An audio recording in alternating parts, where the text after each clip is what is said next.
As a man of logic and science, you are never going to hear me admit that ghosts are real. However, Las Vegas is unmistakably a funky vortex where unexplained phenomena and unsettled energy swirls about in ways, well, it sends shivers down your spine year round. So today on CityCast Las Vegas, we're bringing on ghost tour guide and longtime local scribe Brian Weiss. And Brian's going to share stories from the most haunted places in Las Vegas for this spooky season in our city. It's Wednesday, October 29th. I'm David Figler, and here's what Las Vegas is talking about.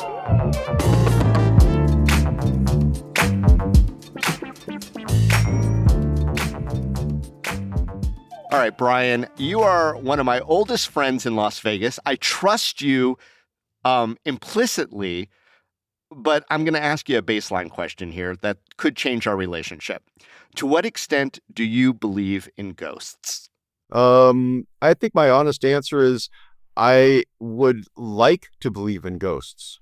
And I'm somewhat of a skeptic, but I've also had experiences over my life that I just can't explain. And it's a fun hobby.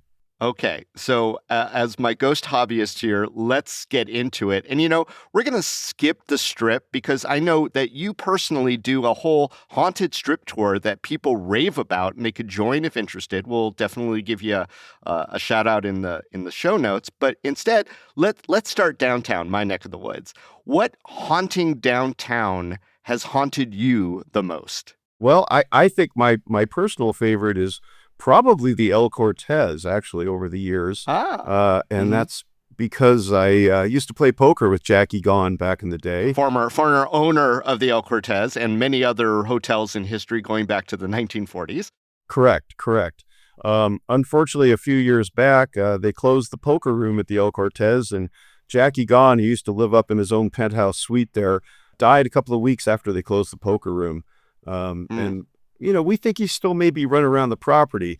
Also, if you go way back before Jackie owned the property, Bugsy Siegel actually had his hand in there for quite a while. And there's some stories about possible tortures in the basement, bodies, that kind of thing. And it's one of the oldest standing casinos in Las Vegas, especially downtown. And it just has a very unique energy to it.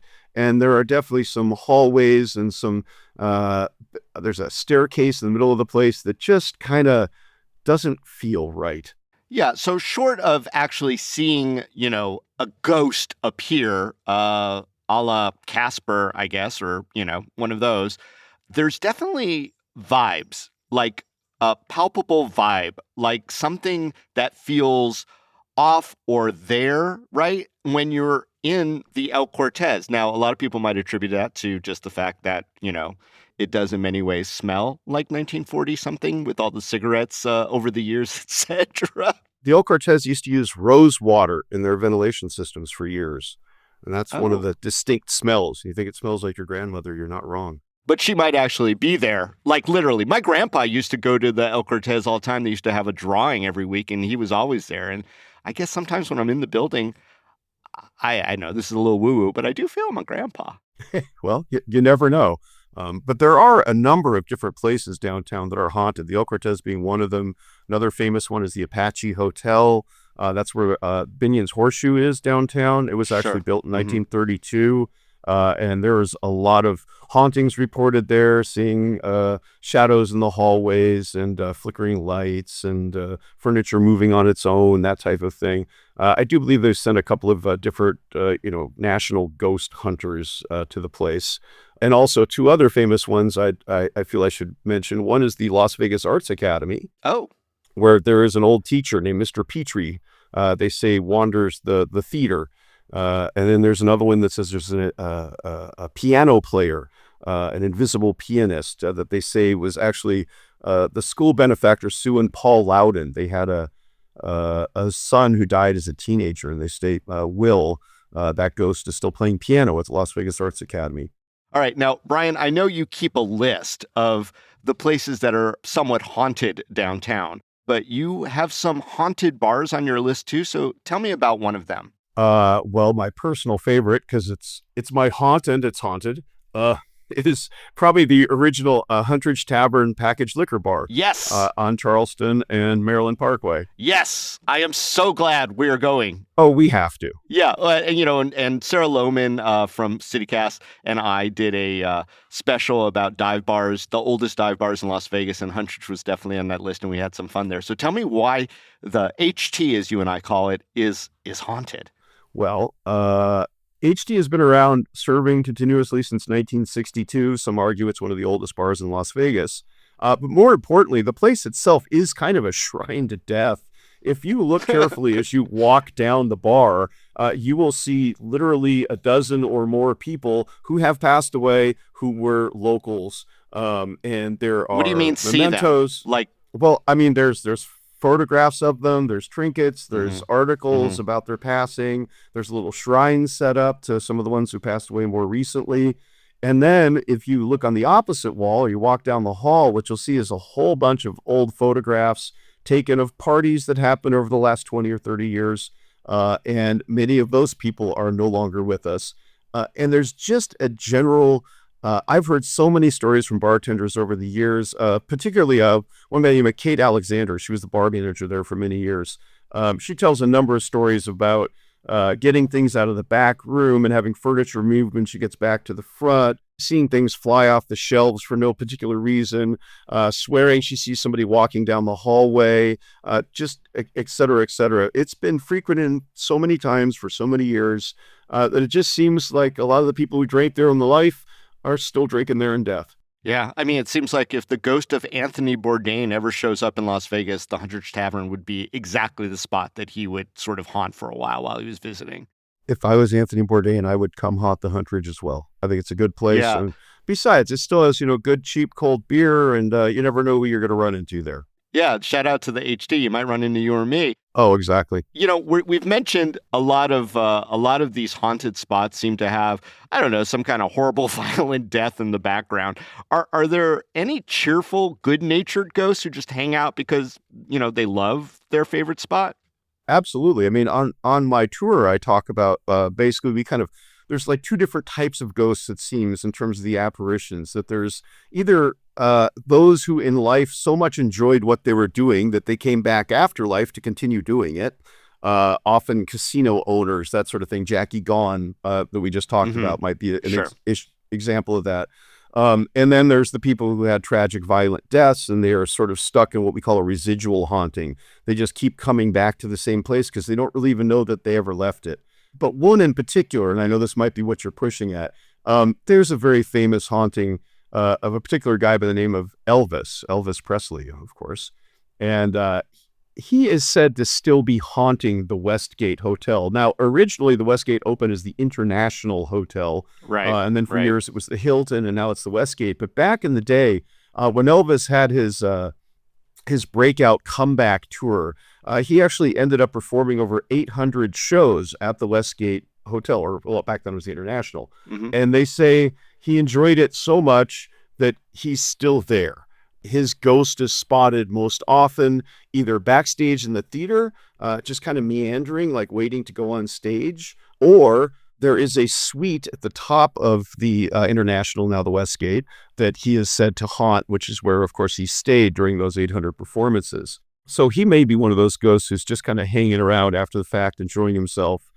There are some casino owners on the Strip, but I won't get into those stories, who are also still enjoying themselves. But yeah, I mean, some ghosts are just here because they like to be. Yeah. I wonder about Elvis, though. It could be a ghost. It could be just a low-rent Elvis impersonator floating around. But also, I was doing some deep dives on Elvis's time in Las Vegas, which, as you state, Brian, was mainly at the International / Hilton, now Westgate. And he seemed to actually hate it. I was watching an interview he did for Houston television back in 1970, and he was like praising them for having fresh air. He goes, all I smell is garbage can back in the back of the International. It's garbage, man. That's what he said. It's kind of funny.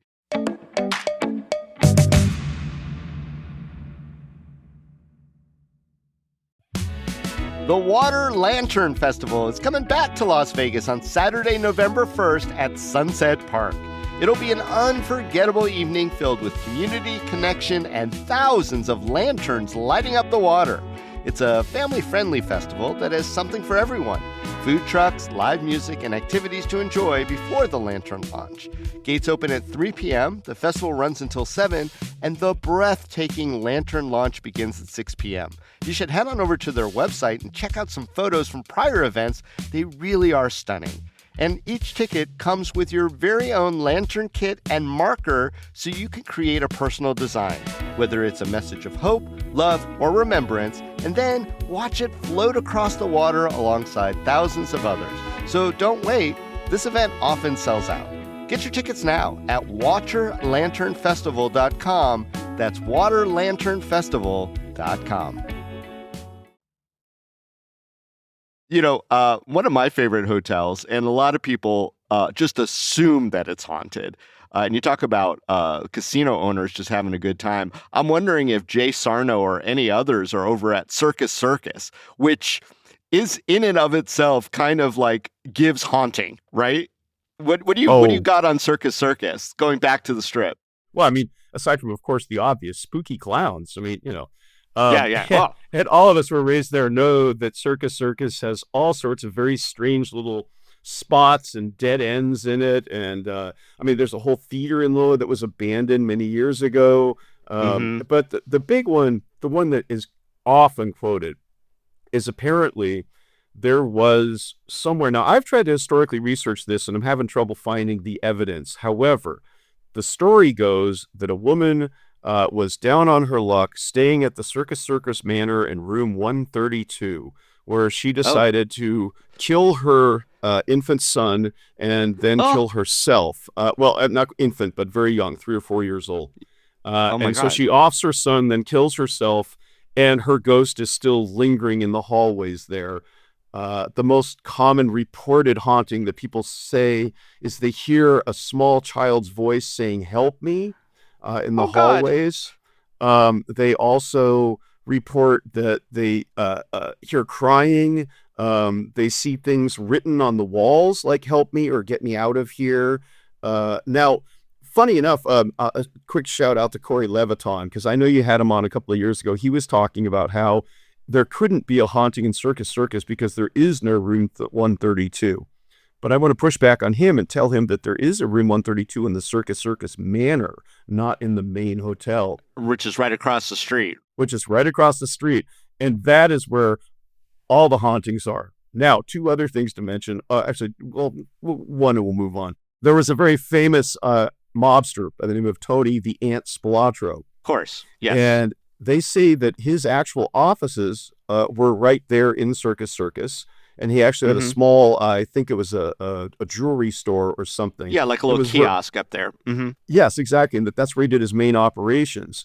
But because he was one of the mob's enforcers, there is also speculation that he would drag people to the underground basement of the Circus Circus, where he'd perform, hideous things on them before they, took them and 86'd them out in the desert. So the combination of the Dead Woman 132, that is, you'll see it constantly if you go searching for old Vegas ghost stories, and the fact that Tony the Ant called that his home business place, there's just a lot of spooky stuff going on in Circus Circus.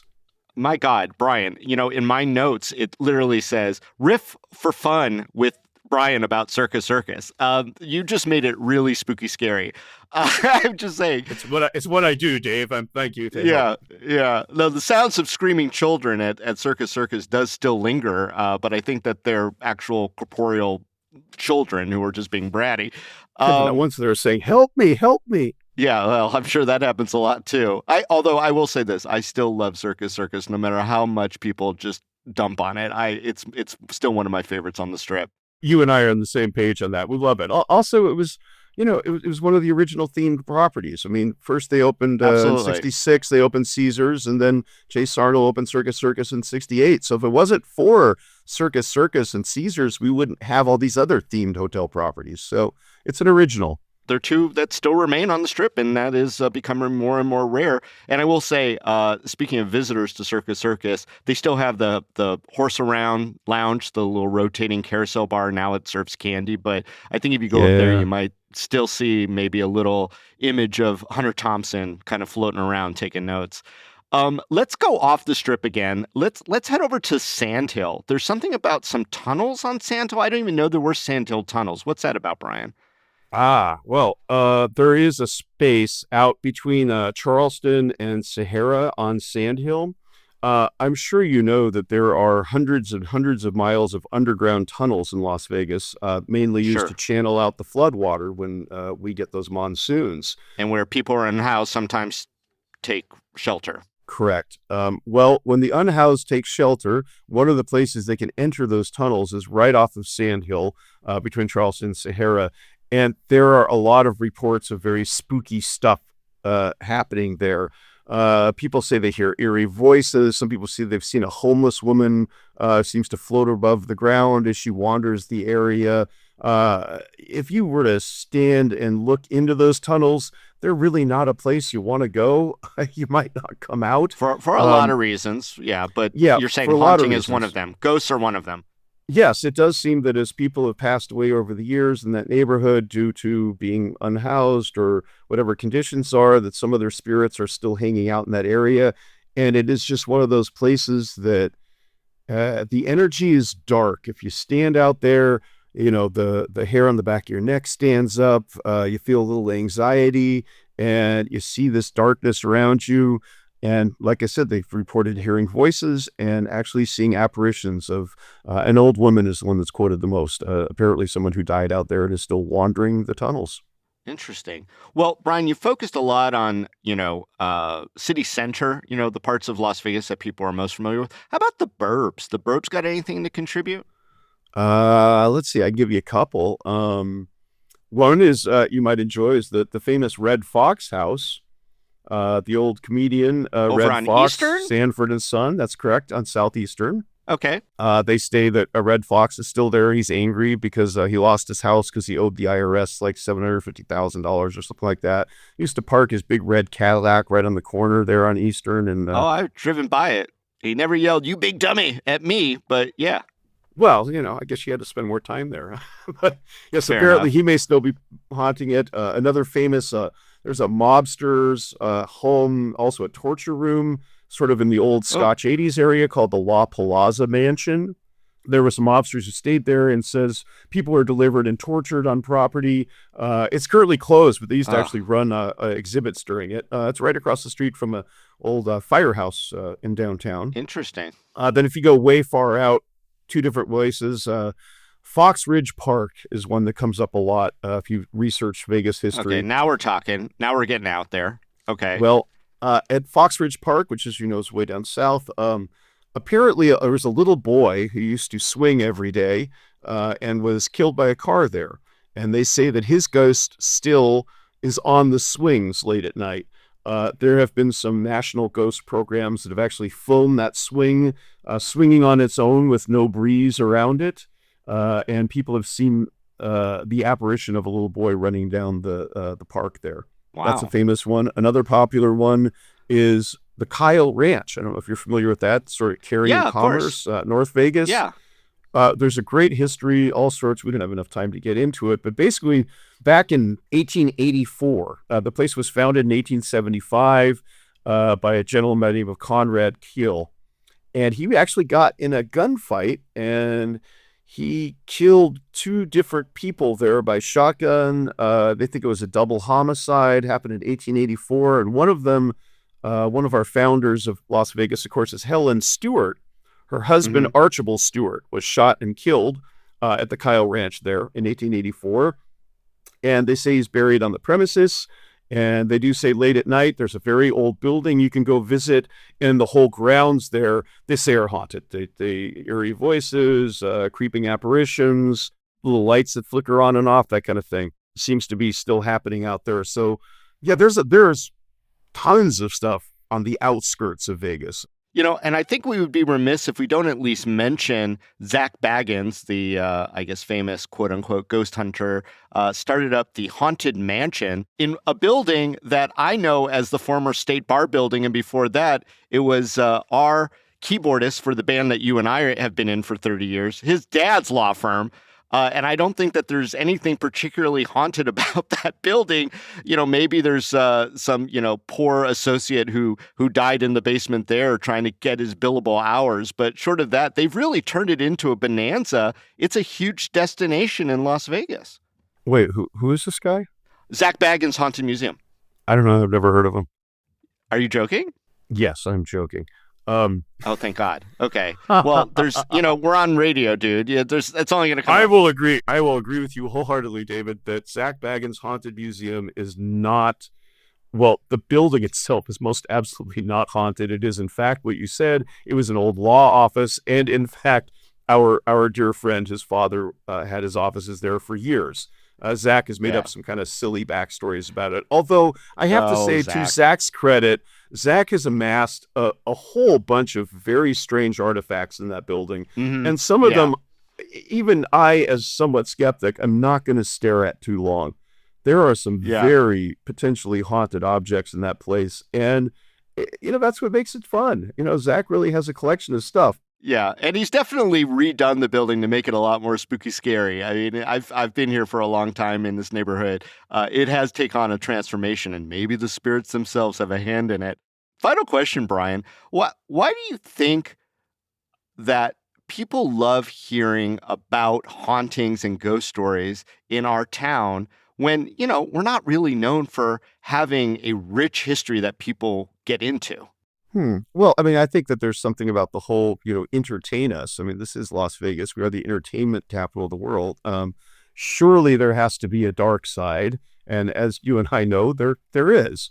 And I think people are just fascinated by the stuff that is not obvious. And at least my visitors seem to really enjoy the history, getting some insight into the kind of things that happened here, the people who happened here.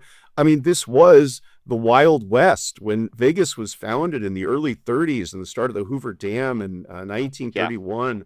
When we started growing, when people started knowing about us in the 1930s. Absolutely. Well, but this is no man's land. I mean, we've had, gunfights. We've had miners killed in assay offices. We've had, dead patrons in any number of bars. We've had mobster killings. We've had, tragic hotel fires where, dozens of people have died. I think that all of those add up to people after is some kind of glimpse of the unknown, I think. Everybody wants to see a ghost. I mean, you asked me in the beginning, do I believe? And I'm like, I would like to believe. And every now and then you encounter something that's just too much. I say perhaps one of the most famously haunted places in Nevada is Goldfield. There's a hotel in Goldfield, Nevada, that you can actually see evidence of places where very strange things happen, like the whole bar turned into liquid and just kind of warped, and the floor has done the same thing, and hallways that are off center. And, I think people just love that sense of the unknown. Yeah, well, if you're looking for anomalies in the mortal world, Vegas is a good spot as any, and I can't think of a better person to take them on that tour than you, Brian Weiss. Thank you so much for being here today on CityCast Las Vegas. I'm delighted to tour anybody, and I thank you so much for having me, David. A lot of fun to talk to you.